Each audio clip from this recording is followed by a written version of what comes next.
दे रही है और अदालतों में मुआवजे के केस दायर हो रहे हैं इत्यादि।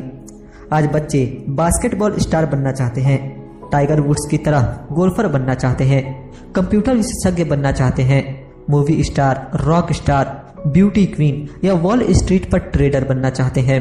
इसलिए क्योंकि अब दौलत, शोहरत और इज्जत इन्हीं जगहों पर है। इसी कारण स्कूलों में बच्चों को अच्छा पढ़ने के लिए प्रेरित करना मुश्किल हो गया है।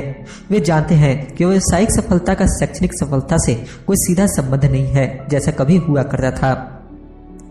क्योंकि विद्यार्थियों में स्कूल छोड़ते समय पैसे की कोई समझ नहीं होती है, इसलिए करोड़ों पढ़े लिखे लोग अपने कारोबार में तो सफल हो जाते हैं, परंतु बाद में वे पैसे की तंगी से जूझते रहते हैं। वे और ज्यादा मेहनत करते हैं परंतु अपनी समस्याओं से जीत नहीं पाते। उनकी शिक्षा में कमी यह नहीं है कि उन्हें पैसा कमाना नहीं सिखाया गया, बल्कि यह है कि उन्हें पैसा खर्च करने का तरीका नहीं सिखाया गया। पैसा बनाने के बाद उसका किस तरह इस्तेमाल किया जाए और उसे किस तरह संभाला जाए, इसे पैसे की समझ कहते हैं। पैसा एक बार कमाने के बाद उसका क्या किया जाए, इसे अपने पास कितने लंबे समय तक रोका जाए और अपने पैसे से कड़ी मेहनत कैसे करवाई जाए। ज्यादातर लोग यह नहीं बता पाते कि उनकी पैसे की तंगी का कारण क्या है। ऐसा इसलिए होता है क्योंकि उनमें कैश फ्लो की समझ नहीं होती। कोई आदमी बहुत पढ़ा लिखा हो सकता है, अपने कारोबार में सफल हो सकता है, परंतु हो सकता है कि उसमें पैसे की बिल्कुल भी समझ ना हो। ऐसे लोग अक्सर जरूरत से ज्यादा कड़ी मेहनत करते हैं क्योंकि उन्होंने कड़ी मेहनत करना तो सीखा है, परंतु पैसे से अपने लिए कड़ी मेहनत करवाना नहीं सीखा। यह कहानी बताती है कि पैसे का सुख भरा सपना किस तरह दुख भरे सपने में बदल जाता है। कड़ी मेहनत करने वाले लोगों की फिल्मी कहानी एक घिसे पिटे ढर्रे पर चलती है। हाल में शादीशुदा खुश बहुत पढ़े लिखे पति पत्नी साथ साथ किराए के मकान में रहने लगते हैं। जल्द ही उन्हें यह लगने लगता है कि वे पैसा बचा रहे हैं, क्योंकि दो लोगों के साथ साथ रहने का खर्च भी लगभग उतना ही होता है जितना कि अकेले आदमी का। समस्या यह है कि जिस अपार्टमेंट में वे रहते हैं वह छोटा है। वे अपने सपनों का घर खरीदने के लिए पैसे बचाने लगते हैं ताकि वे बच्चे पैदा कर सकें। अब उनके पास 2 तनख्वाहें होती है और वे अपने कैरियर पर ज्यादा ध्यान देने लगते हैं। उनकी आमदनी बढ़ने लगती है। जैसे जैसे उनकी आमदनी बढ़ने लगती है, उनके खर्च भी बढ़ने लगते हैं। ज्यादातर लोगों के लिए पहले नंबर का खर्च होता है टैक्स। कई लोग सोचते हैं इनकम टैक्स, परंतु ज्यादातर लोगों के लिए सबसे बड़ा टैक्स होता है सोशल सिक्योरिटी टैक्स। कर्मचारी को ऐसा लगता है कि social security tax, Medicare tax को मिलाकर कुल टैक्स लगभग 7.5% के करीब होता है, परंतु हकीकत में यह 15% होता है, क्योंकि आपके बॉस को भी सोशल सिक्योरिटी की उतनी ही रकम मिलानी पड़ती है।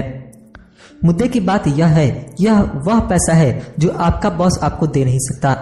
इससे भी बड़ी बात यह है कि आपको अपने वेतन में से कटे सोशल सिक्योरिटी टैक्स की रकम पर इनकम टैक्स भी देना होता है, और यह ऐसी आमदनी होती है जो आपके हाथ में नहीं आई है बल्कि सीधे ही सोशल सिक्योरिटी में चली गई है। फिर दायित्व बढ़ने लगते हैं। इसे समझने का सबसे अच्छा तरीका यह है कि हम वापस युवा पति पत्नी की कहानी की तरफ चलें। उनकी आमदनी बढ़ने के कारण वे फैसला करते हैं कि अब वे किराए के मकान में नहीं रहेंगे बल्कि अपने सपनों का घर खरीद लेंगे। जब वे अपने घर में पहुंच जाते हैं तो उन पर एक नए टैक्स का बोझ आ जाता है जिसे प्रॉपर्टी टैक्स कहते हैं। फिर वो लोग एक नई कार खरीदते हैं, नया फर्नीचर और नया सामान खरीदते हैं ताकि उनका घर आलीशान लगे। अचानक वे अपने सपने से जागते हैं और देखते हैं कि उनके दायित्व का कॉलम बढ़ गया है। वे कर्ज में हैं और उन्हें बहुत से मॉर्टगेज, ऋण और क्रेडिट कार्ड चुकाने हैं। अब वे चूहा दौर में फंस चुके हैं। एक बच्चा पैदा हो जाता है, वे और कड़ी मेहनत करते हैं।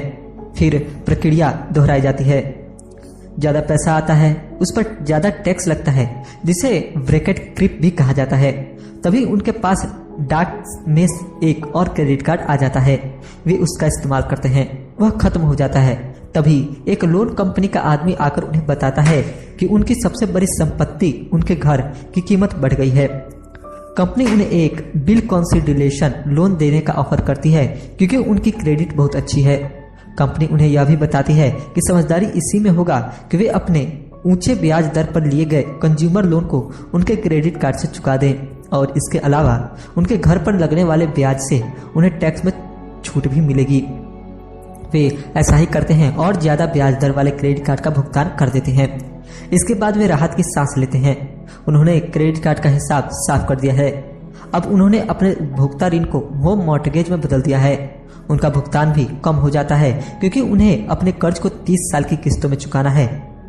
समस्याओं से निपटने का यही स्मार्ट तरीका है। उनके पड़ोसी आते हैं और उन्हें शॉपिंग पर चलने का न्योता देते हैं। मेमोरियल डे की सेल लगी हुई है, यही तो मौका है कुछ पैसे बचाने का। वे अपने आप से कहते हैं, मैं कुछ नहीं खरीदूंगा, मैं तो सिर्फ देखने जा रहा हूँ। परंतु अगर कोई चीज जम जाए तो उसे खरीदने की उम्मीद में वे अपने क्रेडिट कार्ड को ले जाना नहीं भूलते। मैं ऐसे युवा दंपति से हर समय टकराता हूँ। उनके नाम बदलते रहते हैं परंतु उनकी पैसे की तंगी एक सी ही रहती है। वे मेरी चर्चाओं में यह सुनने के लिए आते हैं कि मैं इस बारे में क्या कहता हूँ। वे मुझसे पूछते हैं, क्या आप हमें बता सकते हैं कि और ज्यादा पैसे कैसे कमाया जा सकता है? उनकी खर्चीली आदतें ने उन्हें और ज्यादा कमाने के लिए मजबूर कर दिया है। वे इतना भी नहीं जानते कि दरअसल समस्या पैसे कमाने की नहीं है, पैसा सही तरह से खर्च करने की है और यही पैसे की तंगी का कारण है।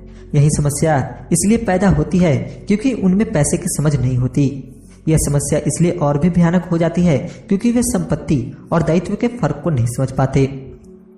मेरा मानना है कि ज्यादा पैसे से शायद ही कभी किसी की पैसे की समस्याएं सुलझती हैं। समस्याएं समझदारी से सुलझती है। मेरा एक दोस्त बार बार कर्ज में फंसे लोगों को यही सलाह देता है, अगर आपको लगता है कि आपने अपने आपको किसी गड्ढे में फंसा लिया है तो गड्ढा खोदना बंद कर दो। मेरे डैडी बचपन में हमें बताया करते थे कि जापानी 3 ताकतों को मानते थे, तलवार की ताकत, रत्नों की ताकत और दर्पण की ताकत। तलवार हथियारों की ताकत का प्रतीक थी। अमेरिका ने हथियारों पर खरबों डॉलर खर्च कर दिए हैं और इसी कारण वह आज विश्व में सबसे ताकतवर देश है। रत्न पैसे की ताकत का प्रतीक है। इस कहावत में कुछ तो सच्चाई है।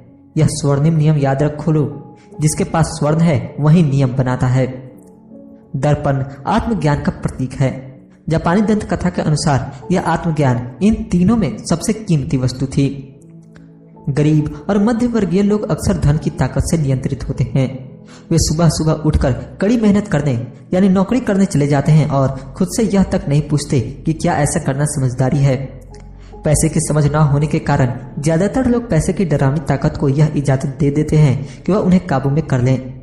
पैसे की ताकत उनके विरोध में इस्तेमाल होती है।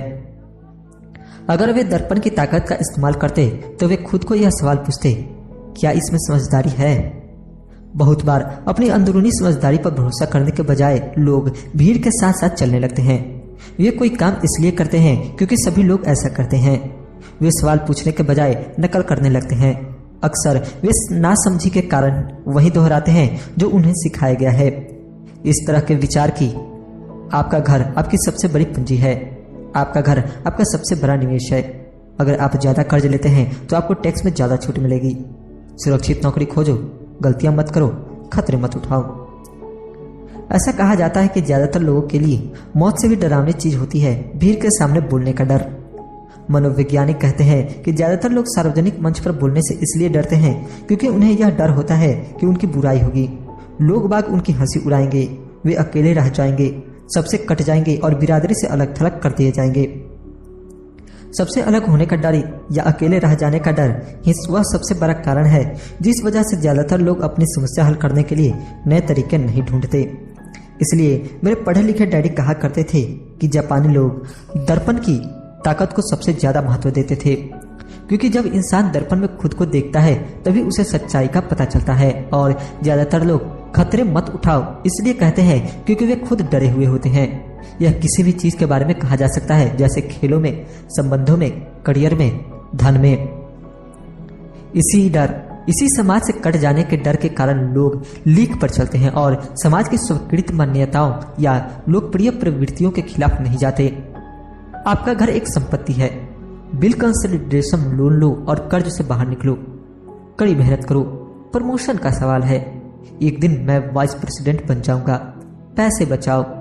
जब मेरी तनख्वाह बढ़ेगी तो मैं एक बड़ा घर खरीद लूंगा। म्यूचुअल फंड सुरक्षित है। टिकल मी एल्मो डॉल्स अभी स्टॉक में नहीं है, परंतु मेरे पास एक डॉल रखी हुई है जो दूसरा ग्राहक अब तक लेने नहीं आया है। भीड़ के साथ चलने और पड़ोसियों के ऐशो आराम की नकल के कारण पैसे की बहुत सी समस्या